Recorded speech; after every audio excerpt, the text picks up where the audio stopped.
voyez un peu les conditions extrêmes qu'a dû rencontrer Mylène Paquette. Donc, on peut dire qu'elle était soulagée, heureuse, triomphante lors de son arrivée. On la voit là à Lorient, en Bretagne. Elle a été accueillie par ses proches. Et il faut dire que cette jeune femme-là a dû affronter une peur, la peur de l'eau. Donc, c'est vraiment tout un exploit pour elle. Je vous laisse l'entendre. Elle nous parle en fait du fait qu'elle a songé à plusieurs reprises à abandonner l'aventure. Vous vous sentez bien? À peu près au bout de 2 mois de traversée environ, j'avais demandé à mon routeur météo de me calculer une route pour rentrer à Saint-Jean-de-Terre-Neuve. Et puis après 24 heures, pendant 24 heures, j'étais persuadée que je m'en allais à Saint-Jean-de-Terre-Neuve. Et puis j'ai dit, bon, ben ok, j'ai pas le choix, il faut que je continue. Et puis 24 heures plus tard, je me suis dit, wow, qu'est-ce que j'ai pensé? J'ai vraiment pensé à abandonner pour vrai. Ça n'a aucun sens, j'ai tellement de fun. Bienvenue à Deux filles le matin. Nous aussi, on a tellement de fun aujourd'hui, Marie-Claude, parce qu'on reçoit deux personnes qui nous impressionnent énormément. Je pense qu'on peut le dire. Hein? Complètement. Mais en même temps, c'est des inspirations. Tu sais, je me demande si je ferais pas quelque chose un peu plus flyé. Tu sais, après avoir lu leur dossier, tout ça, ça m'impressionne beaucoup. Ah, je suis tellement d'accord avec toi, puis on va les présenter tout de suite. Mario Jean, merci d'être là ce matin. Ben, ça me fait plaisir. Mario, là, on te reçoit parce que toi, tu es allé monter le Kilimandjaro, qui est le plus haut sommet d'Afrique. Tu as fait ça en 2011, mais tu t'es pas arrêté là, tu as fait autre chose, puis on va en parler tantôt. Okay.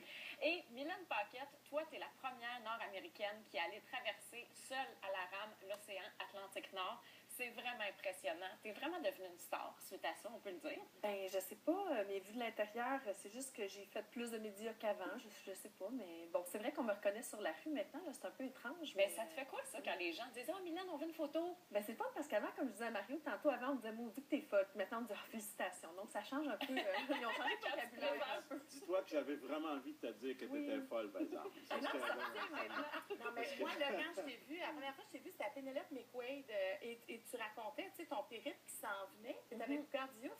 Puis là, je me disais, elle va pas bien. Ça se peut pas. Non, mais vouloir partir tout seul dans un petit bateau où il n'y a rien en dessous de toi, c'est l'océan, tu sais, il n'y a rien. Il y a beaucoup de choses, mais en même temps, c'est le vide, là. Puis tu es dans le milieu de nulle part. En tout cas, moi, vraiment, je me suis posé des questions. Est-ce qu'au lieu de mourir à 6 mois, je vais faire ça comme ça? Ben, en fait, c'est drôle parce que c'est l'absolu. Hein. C'est immense en dessous ou dessus. Puis c'est vraiment l'inconnu. Donc, on dirait que ce qui me faisait le plus peur en embarquant dans le bateau, en m'en allant, c'était de moi-même. J'avais peur de comment j'allais réagir, si j'allais être capable de tout surmonter à bord du bateau durant l'expérience. Alors, c'est un peu ce qui me faisait le plus peur. Ce qui me donnait le plus le vertige, c'était d'être seule pendant tant de temps. Donc, c'est ton environnement immédiat qui te faisait le plus peur? Non, c'était moi-même. C'était si moi, j'allais être capable d'être assez forte pour le faire, puis si j'allais être capable d'assumer qu'il n'y a rien autour de moi, justement. C'est le vide, là. On n'est jamais en contact avec le vide, habituellement. Non, tout à fait. Même juste voir l'horizon. Moi, j'habite en ville, dans le Vieux-Port de Montréal, près du fleuve, mais pour voir l'horizon, je dois aller sur le bord de l'eau, puis même encore là, je le vois pas complètement. Donc, de voir l'horizon au complet autour de moi, c'est un petit peu... c'est ça, c'est vertigineux de voir autant d'eau autour de soi. Mais aujourd'hui, là, quand tu reviens à la réalité, parce que tu as quand même passé 4 mois et 1 semaine sur ce petit bateau-là qu'on voit en plein milieu de l'océan, quand tu reviens à la réalité, comment ça se passe pour toi? Parce qu'en plus, il y a cette notoriété-là dont on parlait. Comment tu le vis?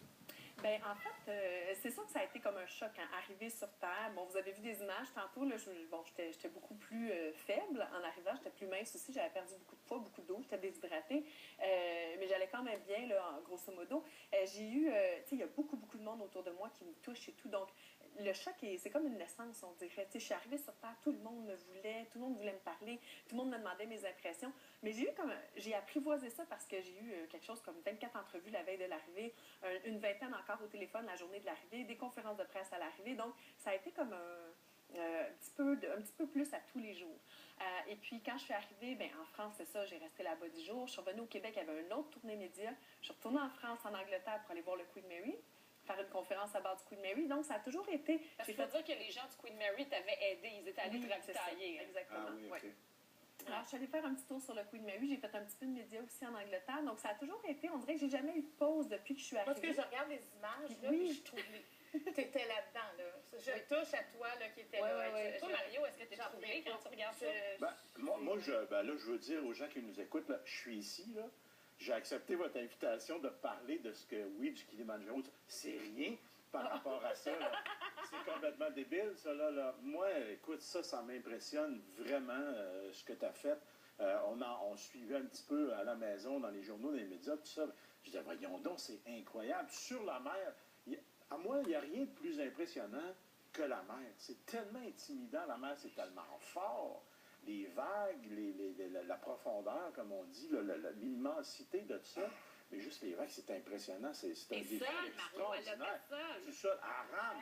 Mais là, attends, moi, je trouve, par exemple... Quelque chose. Mario, là, je t'arrête parce que Non. je trouve que tu te sous-estimes. Parce que quand même, là, le Kilimanjaro, Ouais, le plus haut non. sommet d'Afrique, toi, t'es un gars qui n'avait pas du tout d'expérience en marche nordique. C'est ça. Qu'est-ce qui t'a donné le goût d'aller faire en marche ça? du sud, même Bon, en tu vois, marche. tu savais même pas marcher. En marche. Mais qu'est-ce qui t'a donné le goût, qui t'a motivé à aller faire un défi comme celui-là? Ben, premièrement, c'est la cause. Ça, la cause m'a motivé beaucoup. C'est la cause qu'on a faite pour Mira. Mira, moi, je trouve que c'est une cause extraordinaire. Donc, j'ai été impliqué avec eux autres. On l'a fait d'abord, la motivation venait de la cause. Et là, ça a été un défi aussi de monter, mais de ramasser l'argent, puis de ramasser tout ça, tout le groupe. Bon, ça, c'est le premier défi. Mais là, rendu là, moi, je me suis dit, bon, on a l'argent, on peut-tu envoyer 2-3 personnes prendre une photo, puis on vient, Photoshop, on est sans photo, on est correct. Non, là, il faut le faire. Là, il faut le faire. Et en fait, c'est ma conjointe, c'est où on est rendu dans la vie à un moment donné. C'est de dire, bon, ben, quand j'ai un certain âge, j'ai accompli des trucs, mais j'aurais le goût de me pousser personnellement à quelque chose, à faire de quoi. Puis, c'est ça qui m'a vraiment motivé aussi à y aller. Et l'aventure, ça a été ça. Ça aussi, à un moment donné, tu regardes la montagne, je ne peux pas croire, je vais là, moi, là. C'est rose, c'est comme, c'est de la neige en haut. Non, j'ai pas envie d'aller là. Mais c'est un pas à la fois. Et il y a vraiment, d'ailleurs, dans le nouveau show que j'écris, que je fais présentement, j'ai écrit un numéro là-dessus, un parallèle avec la vie. La vie, c'est ça, c'est une journée à la fois, ça ne donne rien de penser à l'année prochaine. Une journée à la fois, le Kili, ben c'était ça, un pas à la fois. Est-ce que c'est important pour toi de te rendre au bout, de dire mon parcours? Absolument. C'est ça, donc c'était pas juste le parcours, c'était la finalité aussi. C'était la finalité, puis à un moment donné, ça devient pas le goût de le réussir, c'est le goût de ne pas le rater. Parce que moi, j'ai eu 2-3 phases où j'ai dit là, moi, je redescendrais assez raide. Puis même une, là, je voyais la crête, là, j'étais à peu près à 200 pieds de la crête. La tête voulait me sauter. Je n'étais plus capable au niveau, surtout de la tête. J'avais mal à la tête, j'avais juste le goût de redescendre en bas. Puis là, tu te dis non, je peux pas rentrer ici, je peux pas, il faut que je continue, il faut que j'aille jusqu'en haut. J'imagine que dans ton cas, ce qui t'a aidé encore plus à te raccrocher, c'est le fait qu'il y avait des gens, des non-voyants qui le montaient avec toi, comme c'était pour Mira. Il y avait une personne malvoyante aussi. Donc, j'imagine que ça, de te dire, hey, il y a un danger, là, mais eux, ils sont capables de le faire. Fait que moi, Mario-Jean, je vais être capable. En fait, le groupe, on avait un esprit de groupe assez important qui, on se soutenait toute la gang. Des gens qui ne se connaissaient pas au début, puis qu'on apprend à se connaître, puis à la fin, mais ça devient un objectif de groupe. Et effectivement, et là, tu as cette motivation-là de voir nos deux aveugles, puis Pierre qui était non-voyant, puis bon, qui marchait avec nous autres. Oui, ça devient, après ça, on était vraiment plus soudés comme groupe, et le désir de s'aider, puis de monter toute la gang. Ma blonde était avec moi.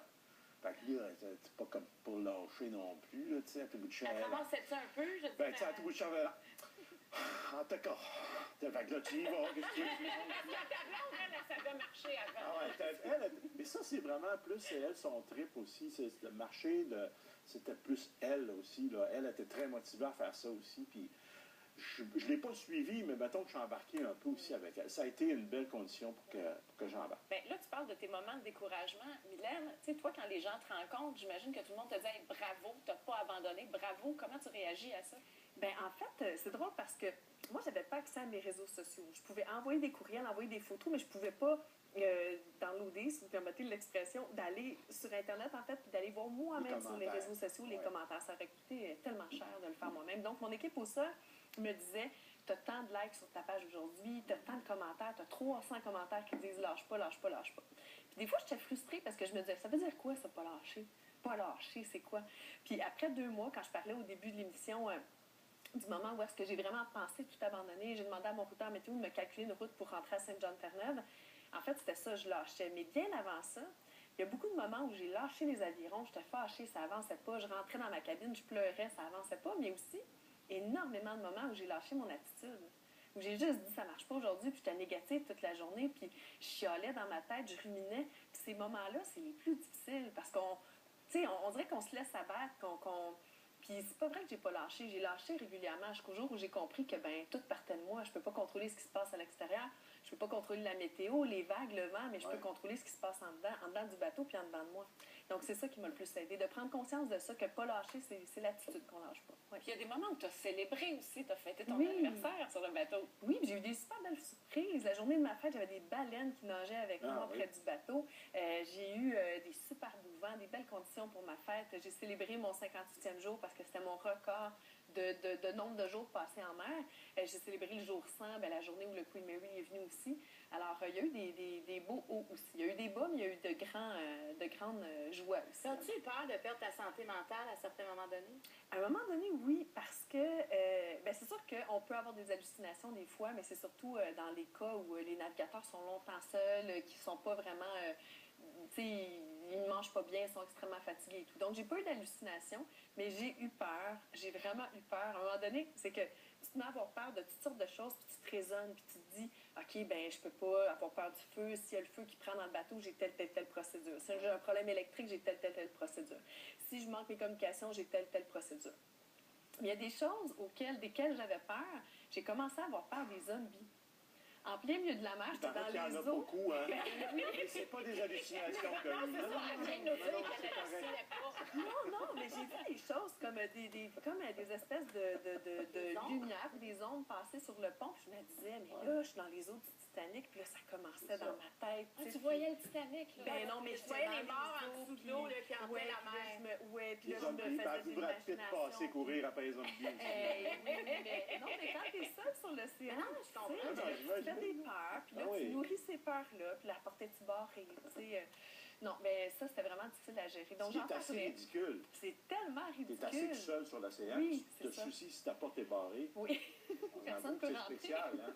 Mais c'est ça, tout seul, la tête, elle ouais, voyage ouais. autant que toi. Je me sentais comme un enfant là, quand on est tout petit, là, puis qu'on a peur des monstres dans le garde-robe ou en dessous du lit. Là, je me sentais la même crainte Ouais. là, viscérale. C'est parce qu'il y en avait des vrais dangers, parce que l'Atlantique Nord que tu as traversé, c'est un des océans les plus redoutés des navigateurs chevronnés. Là. Donc, il y en avait des vrais vraiment. dangers. Il y en avait vraiment. Puis les vagues étaient hautes. Ouais. Les Des vagues vagues étaient de très 12, fortes. 13 mètres. Oui, c'est ça, 12 mètres, là, les plus hautes que j'ai vues. Moi, j'ai entendu, je peux-tu poser question, moi? Ben, vas-y. Écoute, ça me T'es bien passe au bout. parti, en tout Ben cas. oui, j'ai entendu, t'as chaviré quelques fois. À une dizaine de reprises, oui. Et qu'est-ce que tu faisais dans ce temps-là? Ben- Mais tu le voyais venir que tu allais chavirer? Mais en fait, s'il y avait des dangers, des risques de chavirage, je le savais. Parce que mon équipe au sol, mon routeur météo, mon technicien Hermel me disait ouais, là, demain, tu vas avoir du 10 mètres. Ouais. Ou des fois, c'est juste du 4 mètres, mais c'est que les vagues sont tellement rapprochées que c'est comme une machine à laver. Ok. Donc, je décidais, je faisais les procédures avant le chavirage. Donc, je baissais l'éolienne, je baissais les antennes, je rangeais vraiment tout ce qu'il y avait sur le pont. Et je m'attachais sur la couchette, je portais un casque. Donc, la première fois où j'ai chaviré 3 fois la même journée, la première journée. Je pense que c'était juste là, 3 ou 4 jours avant que le Queen Mary passe sur ma zone. Et cette fois-là, mais la première fois, j'avais laissé les petites fans, en fait, de ventilation ouvertes pour pouvoir respirer pendant que je suis enfermée dans ma cabine, parce que c'est toujours le même air d'ici, sinon. Ouais. Et l'eau est rentrée par les petites trappes. Donc, j'ai eu une bonne quantité d'eau, mais quand le bateau est à l'envers, l'eau monte au plafond, puis après ça, elle glisse partout sur les murs. Donc, ça, c'est vraiment très plate. Donc, j'ai eu ma leçon la première fois. Après, j'ai toujours fermé la ventilation. Mais quand je me retrouvais la tête en bas comme ça, là, c'était 3-4 secondes à peu près que ça prenait là, pour que le bateau revenait tout seul. Oui. Ah oui. Complètement tout seul. Mais au début, je me disais, OK, ça y est, t'es à l'envers. La première fois, j'étais assise en train de lire un livre. J'ai tout sali, je buvais du chocolat chaud. Il y avait du chocolat chaud partout. Et puis les zombies, ça aime ça, le chocolat chaud. Ah oui. Oui. Ça attire les zombies, ça. Hey, restez là. Après la pause, on continue cette discussion passionnante là avec Mario et Mylène.